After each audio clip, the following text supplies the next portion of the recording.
Hello everyone. Today I'm going to be doing a short unboxing and a review of a brand new headlamp that came out from Supfire. It's got a couple of interesting, really cool features to it. I'll be going over those in a few minutes. My opinion on this thing is it's a great little headlamp for the money. So stick around.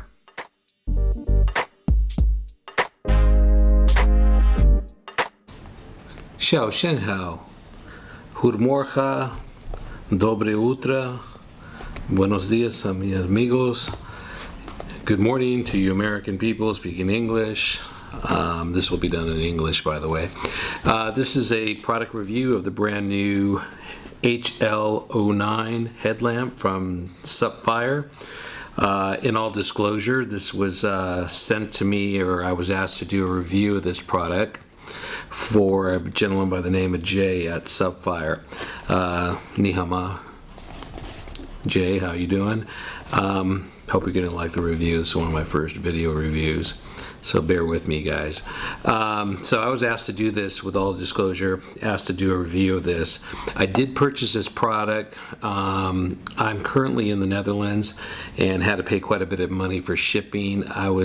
Jay was kind enough to refund the shipping portion to me, but I actually paid for the headlamp itself. So I have something invested in this as far as money paying for the product and actually using the product. So I want to make sure I am very clear about being honest about the review.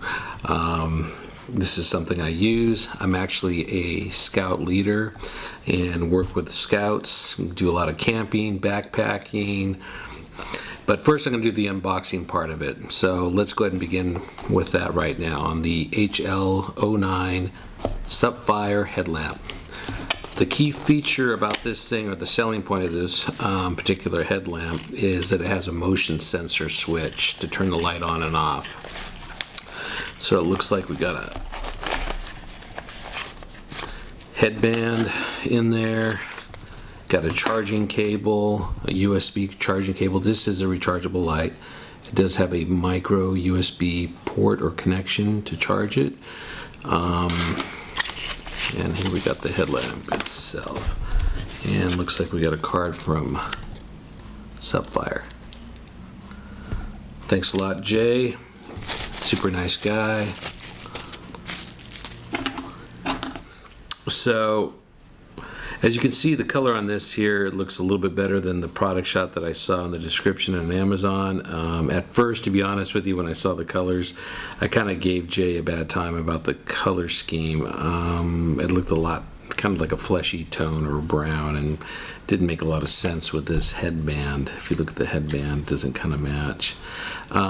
Speaking to Jay about this, he said this is an early model production and that they're going to work on the color scheme for these things. I told him that it'd probably be best if they changed this black headband to maybe a dark OD green to match the back of the headlamp, or even a coyote brown to match the front.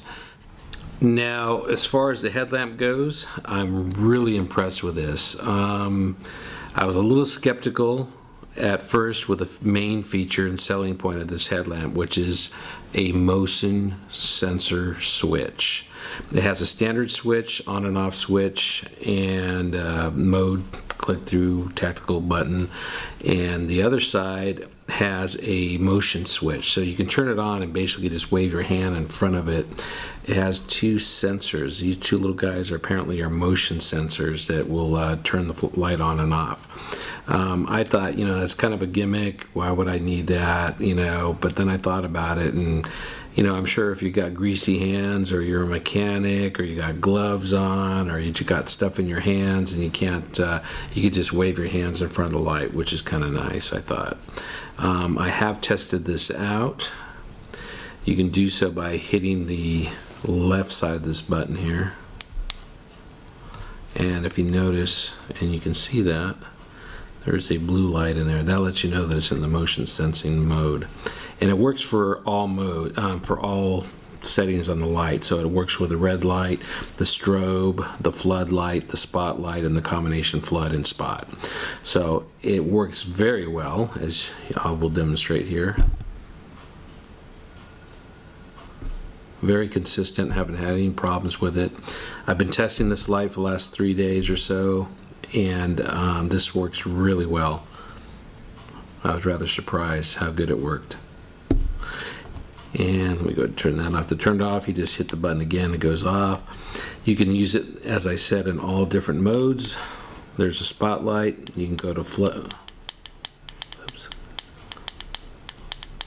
you can go to the red mode, turn off the light, and we're in motion mode again, as you can see from the blue light, and there you go.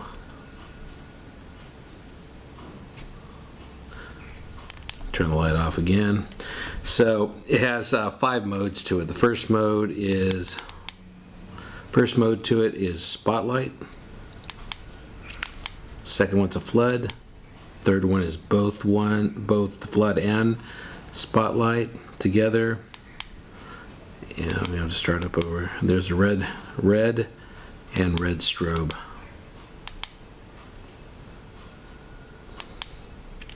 The buttons are rather nice. The buttons have a good tactical feel to it. They're recessed buttons, which is a good thing.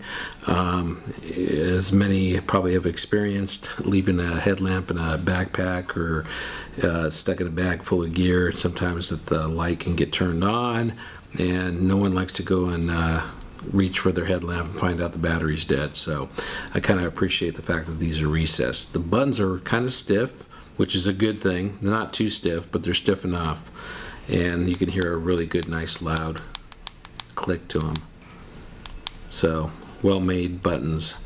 The USB port on the bottom is sealed. This is a charging port. And I really like this. A lot of these little charging ports or micro USB ports, a lot of them have a tendency to be difficult to get your finger, unless you got long fingernails. This has a little hole in there or indentation. It's so easy to get your finger in there and open that up and get right to that charging port. While charging the light, you get a green charging indicator right here on this little section of the headlamp, and it also glows out the bottom in a green LED, letting you know that it's fully charged. When it's charging, you get a red LED out of the bottom. Hey guys, just a quick side note, something I discovered here. You can actually use the headlamp while it's still charging. As you can see, it's charging now, and all modes do work. The light is not what I would call waterproof, but I would say the lamp is splash-proof, rain-proof. It does have some O-rings along the seam of the case that opens up, which opens up rather easily. There's a little notch there to stick your fingernail again, which little things like that really make a big difference. I mean, I think that's great. Very easy to open. And as you can see, we have an O-ring right there. Very small one. The ridges up here that meet the O-ring are kind of shallow. They could have made that a little bit better, I think. And there's the battery. And the battery looks like it's actually replaceable. There's just a little plug-in socket for it. So I'm sure if you went on eBay or something like that, you can probably replace that battery if you ever needed to. Nice feature. It's not hardwired in there. It's actually got a little plug for it. Battery's a 1200 milliamp battery, 3.7 volts. Battery life on this thing, the specs say it's 2.5 hours. I found that to be very accurate. On the spotlight, which is the brightest mode, I would say it's probably about 2 hours and 45 minutes, which was still pretty usable light. So that's accurate. The floodlight, I think, is a slightly dimmer than the spotlight, and that battery life for that particular mode goes for easily 3.5 hours, which was really good. So that's far beyond the expectations of the specs. Is this lamp actually a 500 lumens headlamp? No. I'll be honest with you. I know a lot about light and lighting. I shoot photography and do things, so I have quite a bit of experience with that. And I can honestly say this is probably a 250 lumens headlamp with a spotlight, maybe 220, 200 lumens with the floodlight. Alright guys, we're out here at nighttime near some buildings, an old abandoned building that they're stripping down. Hit the light on the sign. There you go. See, that's the headlamp, standard one. Okay, now we're going to go ahead and go with the other rechargeable headlamp. That one's got a pretty good spot, you can see that. That will hit the building. You can see the building beyond that in the background. See there? Now this headlamp I'm using right here with the spot is actually a 150 lumens rechargeable light that they sell on Amazon. Okay, I'm going to go ahead and turn on the HL09 Supfire headlamp. And see the difference? That is really bright. That's at the side, and this is at full brightness using the spot on the Supfire HL09. You can see the building in the background. I mean, this thing lights up the whole building. You can see that. If you can really, I mean, this thing is really bright. Now, mind you,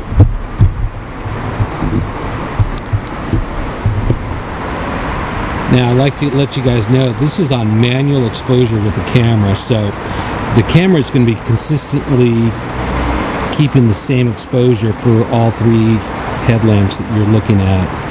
It doesn't have an auto iris or auto exposure, so it doesn't compensate for the different lights or whatever. This is strictly 100% manual, so you can see the difference visually.